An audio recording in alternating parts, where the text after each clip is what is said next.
Assalamualaikum warahmatullahi wabarakatuh. Bismillah, alhamdulillah, alladzi la haula wala quwwata illa billah.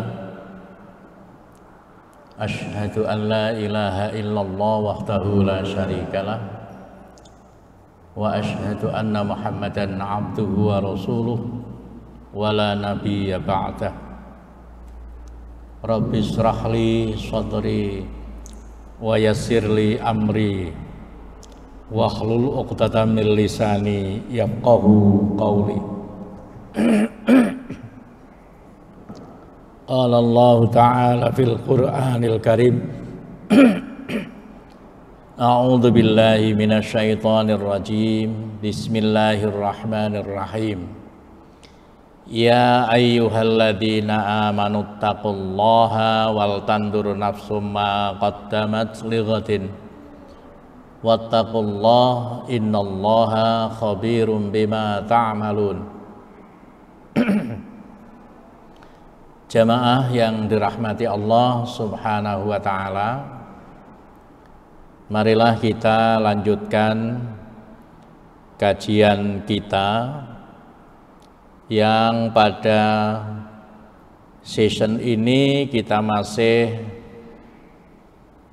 menjelaskan atau mengetahui tentang pokok-pokok pikiran yang keempat, yaitu mengenai hukum Allah adalah hukum yang tertinggi yang harus dijadikan sebagai patokan utama bagi umat Islam.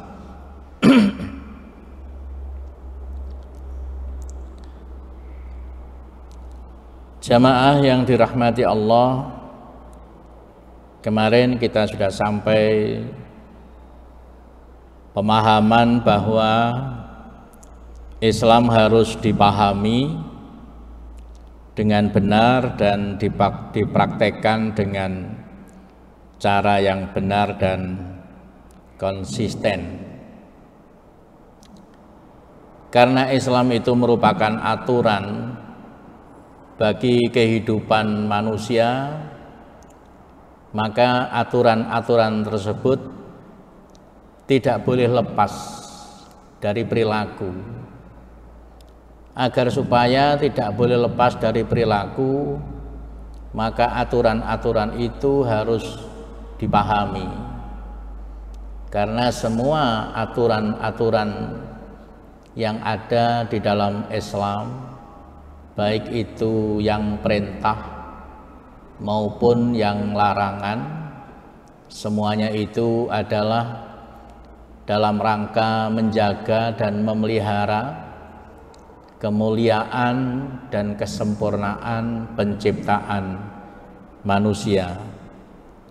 Oleh karena itu, maka ketika kita melaksanakan perintah, ketika kita meninggalkan larangan Allah, itu harus kita yakini bahwa semua itu adalah merupakan kebutuhan kita.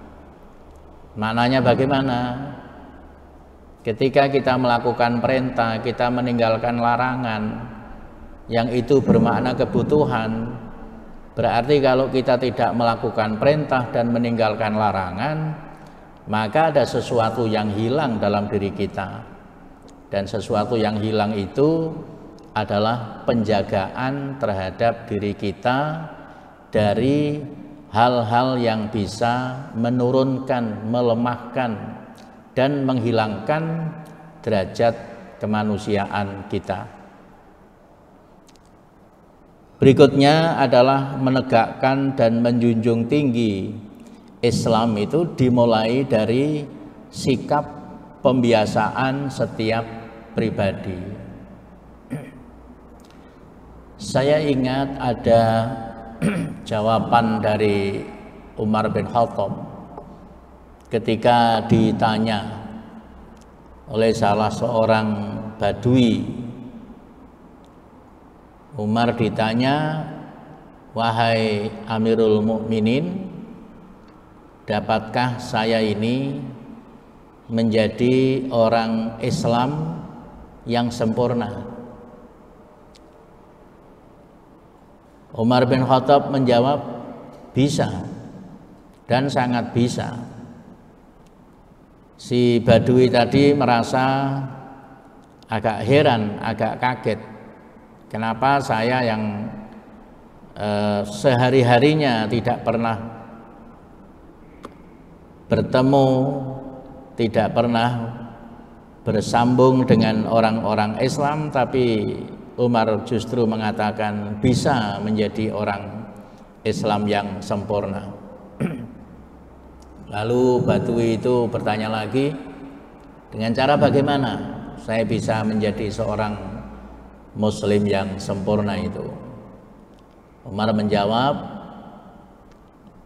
kamu akan menjadi seorang Muslim ketika kamu memahami sesuatu tentang Islam dan kamu mampu untuk merealisasikan, kamu mampu untuk mewujudkan pengetahuan kamu itu di dalam kehidupan sehari-hari.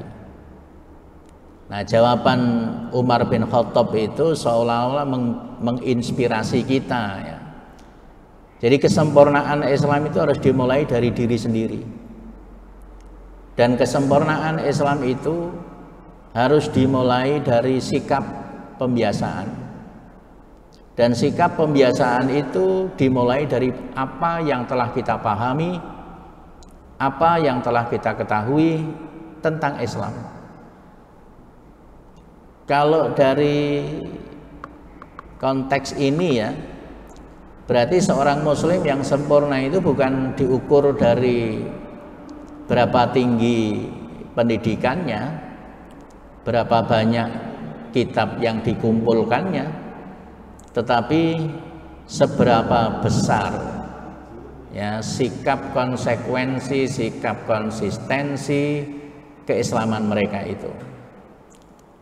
Nah, jamaah yang dirahmati Allah Subhanahu wa ta'ala, maka Muhammadiyah menginginkan agar supaya pimpinan Muhammadiyah, pimpinan kelompok ya, pimpinan Muhammadiyah, dan dia adalah pemilik organisasi Muhammadiyah yang sering disebut dengan pimpinan persyarikatan. Yang kedua, pimpinan Muhammadiyah yang dia adalah sebagai penyelenggara amal usaha Muhammadiyah yang sering disebut dengan majelis, lembaga, dan badan. Dan yang ketiga, pimpinan Muhammadiyah itu sebagai pengelola amal usaha Muhammadiyah, misalnya direktur rumah sakit, kepala sekolah, rektor dari perguruan tinggi, dan sebagainya.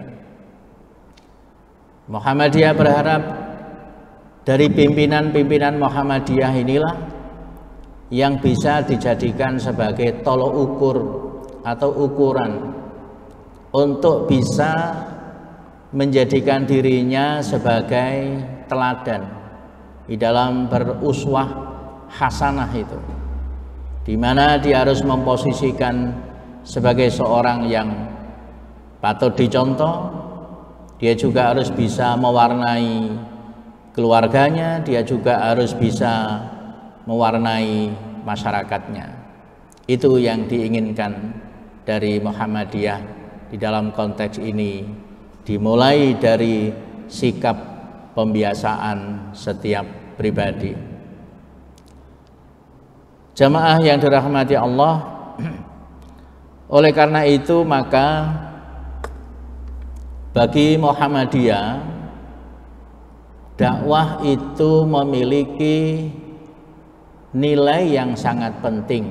Ya, dakwah dalam arti di sini adalah mengajak orang lain untuk mengikuti apa yang kita sampaikan dengan cara, dengan metode, dan dengan contoh-contoh yang bisa dipahami dan bisa untuk dipraktekkan dipraktekkan oleh orang yang kita ajak itu.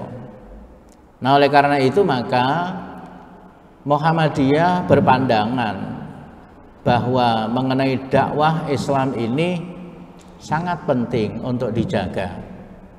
Ada 3 poin di sana. Yang pertama adalah menegakkan hukum Allah dari kewajiban setiap umat Islam. Ketika seorang muslim itu mendeklarasikan dirinya beriman kepada Allah, maka sesungguhnya dalam hatinya mereka itu tidak boleh ada ketentuan-ketentuan lain, aturan-aturan lain, atau pikiran-pikiran lain, paham-paham lain yang bisa mempengaruhi terhadap kebenaran ajaran Islam itu. Beberapa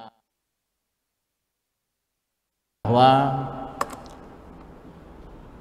dalam pemikiran Islam kita ketemu dengan pemikiran-pemikiran yang liberal, kita juga ketemu dengan pemikiran-pemikiran fundamental. Nah, posisi Muhammadiyah di mana gitu? Kalau kita perhatikan dari 2 pandangan pemikiran itu sangat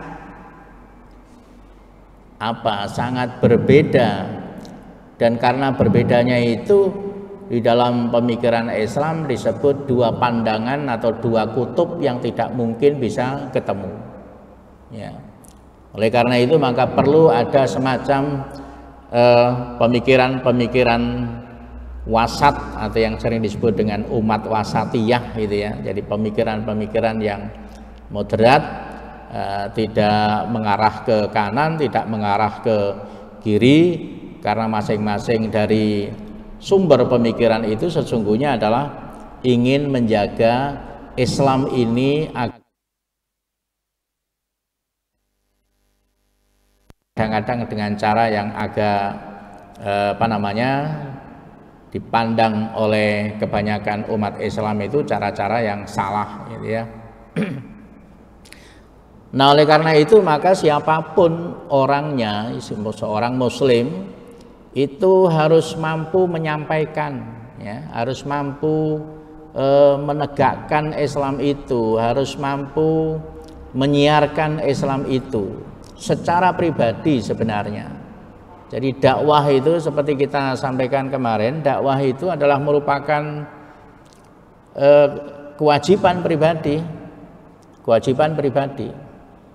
Nah, oleh karena itu maka ketika dakwah itu menjadi kewajiban pribadi, maka tentu harus ada alat yang lebih efektif di dalam melakukan dakwah itu.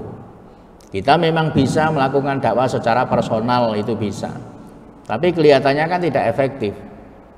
Menurut Muhammadiyah dakwah akan lebih efektif itu kalau seandainya dengan menggunakan alat yang namanya organisasi.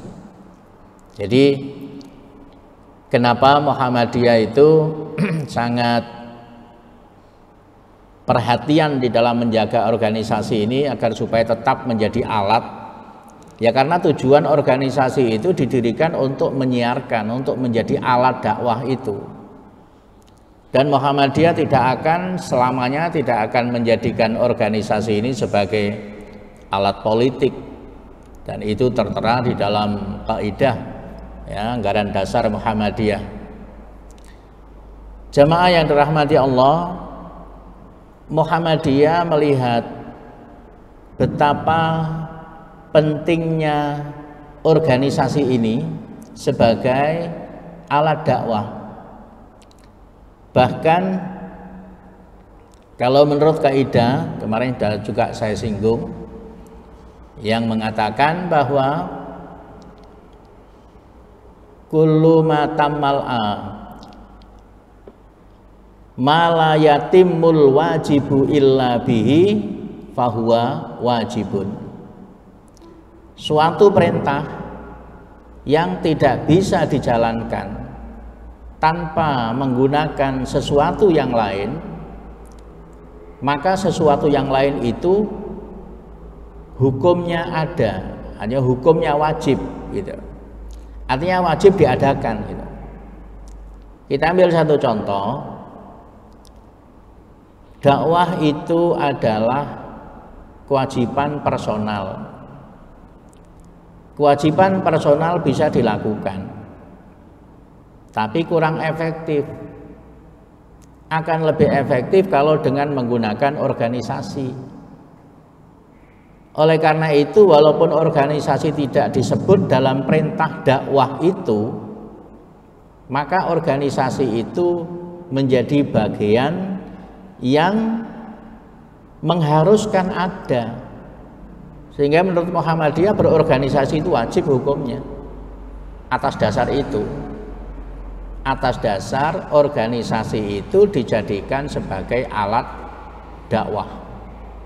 Mungkin kemarin juga sudah saya singgung, kita ambil satu contoh seorang anak ya yang bermain layang itu, kemudian layang-layangnya itu kecantol di tiang listrik. Dia minta tolong kepada orang tuanya, ya ambilkan layang-layang saya gitu ya. Ambilkan layang-layang saya. Lalu orang tuanya tentu melihat layang-layang itu di mana dan bagaimana cara mengambilnya layang-layang itu.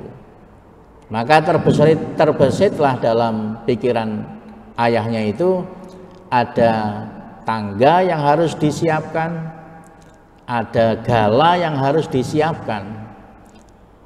Tanpa tangga, tanpa gala, layang-layang itu tidak akan mungkin bisa dicapai atau bisa diambil. Saya kira analogi ini bisa kita bawa ke ranah yang kita bicarakan. Jadi walaupun berorganisasi itu tidak disebut di dalam perintah dakwah, tetapi karena dengan organisasi jalanan dakwah itu, proses dakwah itu, maka berorganisasi ini hukumnya menjadi wajib. Di konteks ini mungkin kita akan menemukan satu ya argumentasi lah ya, istilahnya pendapat orang. Sudahlah, saya tidak berorganisasi, saya Islam saja gitu. Kelihatannya ya sah-sah saja ya pendapat pribadi. Tapi kalau seorang itu mau berpikir agak luas tentang dakwah misalnya, bagaimana kita bisa menyempurnakan paham keislaman itu? Paham keislaman tentang kita misalnya, dan paham keislaman kepada orang lain misalnya. Sebab yang namanya pemahaman keislaman itu kan bukan secara personal, tapi kita menginginkan bahwa orang lain juga bisa memahami tentang paham Islam seperti yang kita pahami. Sehingga tidak bisa kita mengatakan, ya sudahlah saya tidak ikut-ikut dalam organisasi, saya cuma berislam saja. Nah, kelihatannya hal seperti itu sangat-sangat rentan, dalam arti ke depan itu mungkin akan menjadi sesuatu persoalan dalam pengembangan Islam. Kalau ada orang yang mengatakan hanya berislam tidak berorganisasi, maka sesungguhnya mereka itu cara berpikirnya adalah individualis. Dia menginginkan bahwa dia memahami ajaran Islam dengan sempurna, tetapi tidak ada keinginan bagaimana orang lain juga bisa memahami keislaman itu dengan sempurna. Tentang pentingnya dakwah. Yang kedua, Muhammadiyah ini sering disebut sebagai organisasi yang pola dakwahnya itu hanya amar ma'ruf, ya, hanya amar ma'ruf. Artinya hanya mampu mengajak orang lain untuk melakukan kebaikan. Tetapi orang melihat Muhammadiyah ini ranah nahi mungkarnya itu belum kelihatan. Nah, apakah benar Muhammadiyah hanya beramar ma'ruf tidak nahi mungkar? Jamaah yang kami hormati, Orang bisa berpendapat apapun ya. Tapi kadang-kadang pendapat mereka itu tidak fair. Ya, artinya tidak fair itu apa yang mereka pahami itu dijadikan sebagai alasan, ya, alasan untuk membenarkan pendapatnya. Contohnya begini, kalau amar ma'ruf itu dipahami sebagai usaha untuk mengajak orang lain berbuat baik, kemudian nahi mungkar itu melarang orang lain untuk melakukan kejahatan-kejahatan, dan cara di dalam melakukannya itu dengan cara kekerasan, itu beda. Mungkin Muhammadiyah pola dakwahnya tidak menggunakan kekerasan itu. Pola dakwah Muhammadiyah tidak menggunakan pola-pola yang membuat resah ya, apalagi sampai menjadi membuat stigmatisasi dalam Islam bahwa Islam itu suatu kekerasan, Islam sesuatu yang bersifat destruktif misalnya. Tidak di situ. Tapi Muhammadiyah melakukan dakwah itu dengan cara-cara yang sebagaimana contoh Rasulullah ya. Kalau Rasulullah itu kan dengan ihsan ya, dengan islah, dengan ma'ruf, dan dengan hikmah. Rasulullah itu bisa menjawab pertanyaan dari seorang sahabat yang pola pemahamannya sangat sederhana. Beliau bisa menyampaikan itu dan mereka lega. Rasulullah itu sebagaimana Umar bin Khattab tadi. Rasulullah juga bisa memberikan penjelasan kepada seorang yang memiliki ilmu yang cukup dan mereka puas dengan jawaban Nabi Muhammad itu. Artinya apa? Rasulullah itu melakukan sesuatu dalam berdakwah itu melihat siapa yang diajak, bagaimana kondisi, bagaimana keadaan yang mengharuskan untuk merubah itu dengan model apa gitu. Nah, kadang-kadang teman-teman sesama muslim itu tidak melihat di sini, sehingga melihat Muhammadiyah itu dakwahnya itu kalem-kalem saja, tidak menunjukkan sikap yang membuat orang lain ketakutan begitu. Ya karena ada 4 hal tadi itu. Ihsan itu kan perbuatan baik karena sikap hati-hati ya. Ihsan itu perbuatan baik karena sikap hati-hati. Pengertiannya bagaimana? Sesuatu yang baik yang disampaikan kepada orang lain itu belum tentu penerimaan mereka itu baik ya. Jadi sesuatu yang baik yang kita sampaikan kepada orang lain itu belum tentu penerimaan mereka yang menerima itu dengan lapang dada, belum tentu.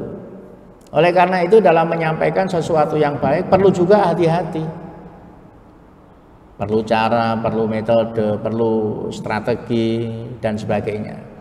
Tidak kemudian apa yang dianggap oleh Muhammadiyah itu benar yang disampaikan lalu kemudian tidak melihat siapa dan kondisi apa masyarakat, keadaannya seperti apa masyarakat kita itu. Ini yang harus mendapatkan stressing ya bagi umat Islam untuk melihat pola dakwah Muhammadiyah. Yang kedua adalah islah. Islah itu artinya adalah mendamaikan, menenteramkan, menenteramkan ya, membuat orang lain tenang dan sebagainya. Muhammadiyah sangat perhatian terhadap bagaimana menjaga kedamaian umat Islam itu. Kita tahu bahwa di Indonesia ini sangat banyak sekali organisasi-organisasi Islam yang tumbuh dan berkembang. Dan walaupun mereka itu sama-sama adalah dasarnya Islam, tapi karena pola pemahaman itu berbeda, bisa jadi dalam pola dakwah mereka itu berbeda juga.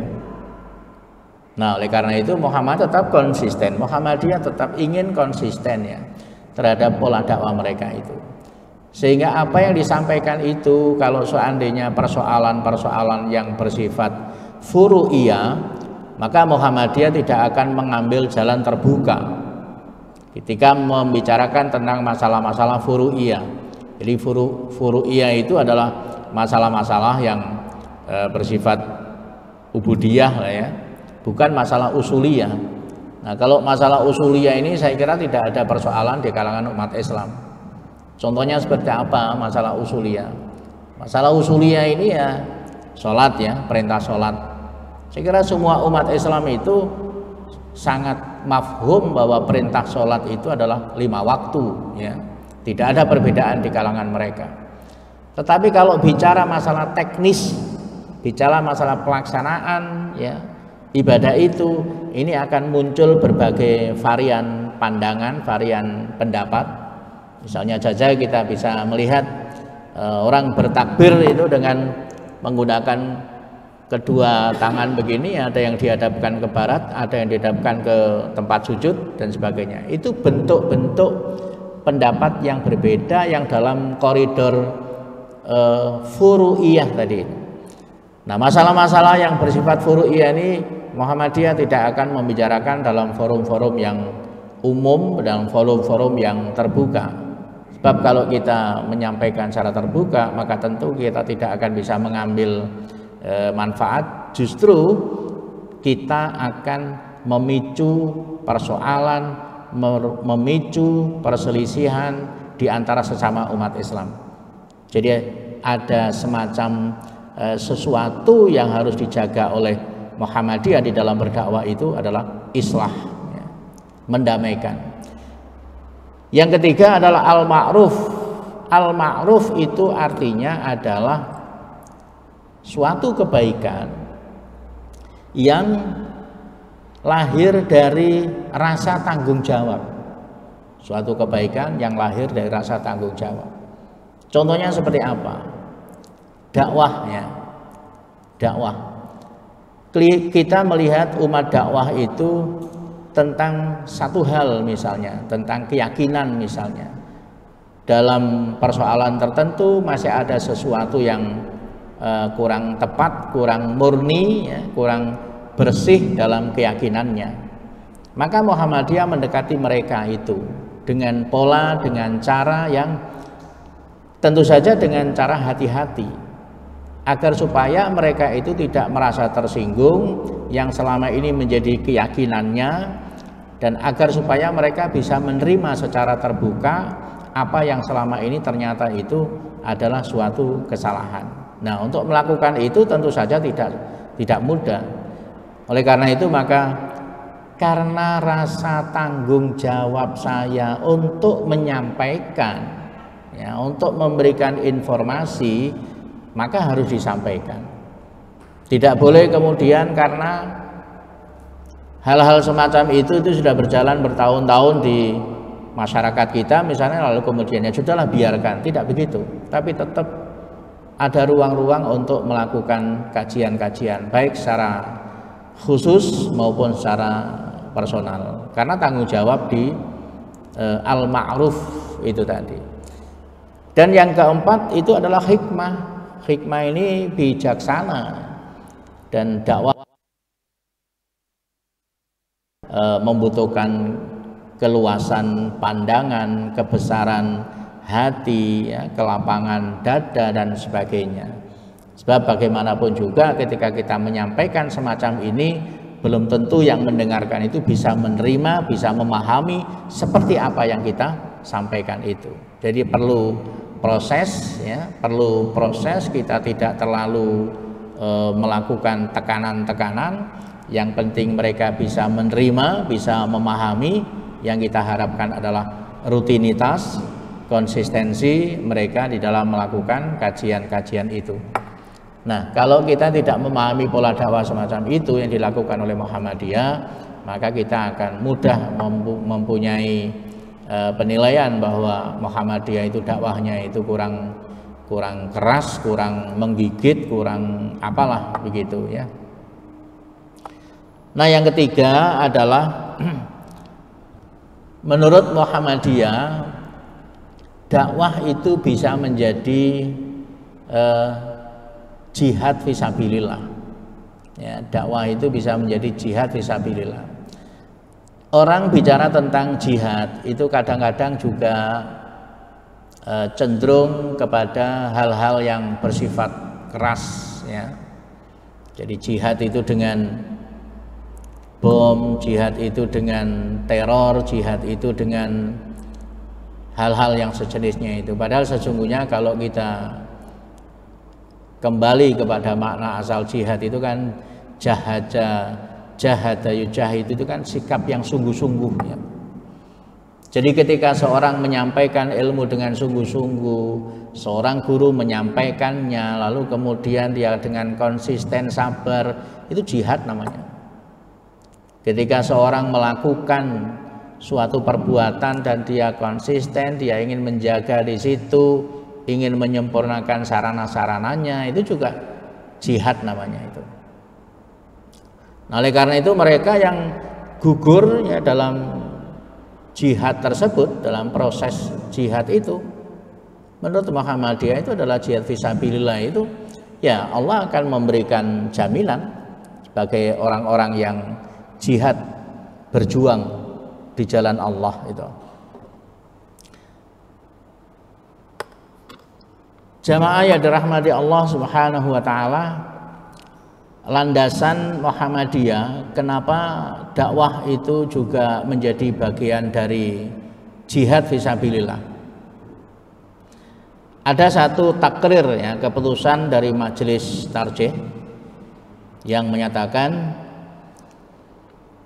sabilullahi huwa tariqul musila ila ma yardahullahu min kulli amalin adinallahu bihi li'i'la'i kalimatihi wa tanfidhi ahkamih. Sabilillah itu adalah suatu jalan. Sabilillah itu adalah suatu media. Sabilillah itu adalah suatu alat. Sabilillah itu suatu sarana yang bisa dijadikan untuk menyampaikan kepada apa yang diridhoi oleh Allah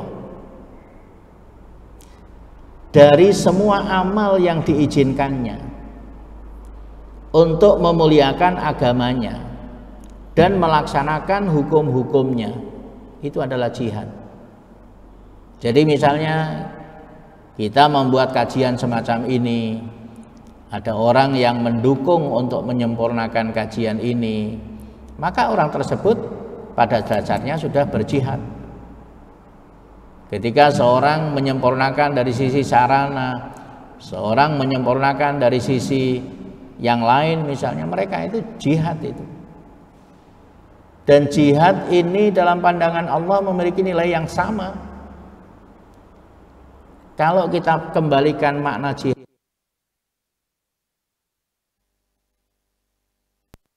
nilai jihad yang kita lakukan tanpa kita harus melakukan dan merusak nilai-nilai kemuliaan Islam itu, atau kita merusak dengan cara menstigma Islam itu sebagai suatu ajaran yang kontradiktif ya, ajaran yang selalu menginginkan tentang kerusakan, tentang dan sebagainya itu. Nah, ini yang memang harus perlu kita pahami bersama, bahwa ketika seseorang itu melihat orang lain seperti tidak melakukan apa-apa misalnya, belum tentu mereka tidak melakukan apa-apa. Hanya karena pemikiran yang berbeda, cara pandang yang berbeda, itu bisa berbeda di dalam prakteknya. Nah, oleh karena itu Muhammadiyah menginginkan agar supaya jamaah ya, agar supaya warganya itu bisa memahami tentang makna jihad itu tanpa harus melakukan pengerusakan, tanpa harus membebani nama kesempurnaan Islam itu sendiri.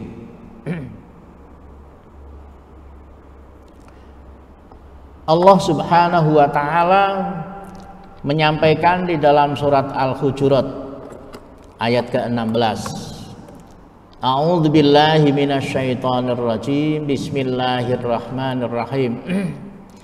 Innamal mu'minuna alladzina amanu billahi wa rasulihi tsumma lam yartabu wa jahadu bi amwalihim wa anfusihim fi sabilillah. Ulaika humus shadiqun. Sungguhnya orang-orang yang beriman kepada Allah dan Rasul-Nya itu kemudian tidak ragu-ragu dan dia konsisten untuk menegakkan apa yang diyakini itu dengan hartanya, ya, dengan jiwanya, maka mereka adalah termasuk orang-orang yang konsisten, orang-orang yang benar dengan keyakinannya. Ulaika humus shadiqun. Yang kedua adalah dalam surat At-Taubah ayat ke-20. Alladzina amanu wa hajaru wa jahadu fi sabilillahi bi amwalihim wa anfusihim a'dhamu darajatan 'indallah wa ulaika humul faizun. Jadi orang-orang yang berjihad di jalan Allah ini dengan hartanya, dengan jiwanya itu, mereka akan mendapatkan a'dhamu darajatan, mereka akan mendapatkan derajat yang tinggi di sisi Allah, dan mereka menurut Allah adalah orang-orang yang beruntung. Nah, di sini jelas beberapa ayat ini, dua ayat ini Allah tidak membedakan pengertian jihad yang seperti apa gitu. Apakah jihad dengan cara yang keras seperti itu? Tapi kalau kita melihat dari makna ayat ini adalah orang yang sungguh-sungguh, orang yang konsisten, orang yang menyempurnakan terhadap dakwah, ya, orang yang memberikan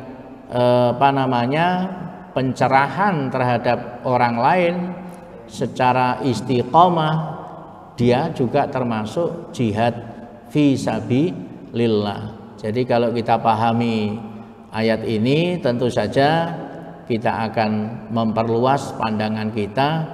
Ternyata Allah itu akan selalu memperhatikan apa yang dilakukan oleh setiap hambanya, bukan menurut pandangan manusia, tapi menurut pandangan Allah Subhanahu wa ta'ala. Bapak Ibu yang dirahmati Allah Subhanahu wa ta'ala, untuk selanjutnya saya ingin menyampaikan bahwa sekali lagi tentang dakwah, ya, tentang dakwah. Jadi pola dakwah Muhammadiyah yang dilakukan selama ini mungkin agak berbeda, ya, dengan pola dakwah yang dilakukan oleh organisasi yang lain. Tapi sesungguhnya Muhammadiyah konsisten terhadap apa yang dilakukan karena Muhammadiyah memiliki term tersendiri, dan itu adalah bagian yang terpenting dari cara-cara Muhammadiyah di dalam menyiarkan, menyampaikan, memahamkan dan mencerahkan kepada umat dan jamaahnya. Bapak Ibu sekalian, ini saja yang dapat saya sampaikan. Karena sebentar lagi sholat, maka insya Allah akan saya lanjutkan pada kesempatan yang akan datang. Demikian jamaah sekalian, kurang lebihnya mohon maaf. Billahi taufik wal hidayah. Wassalamualaikum warahmatullahi wabarakatuh.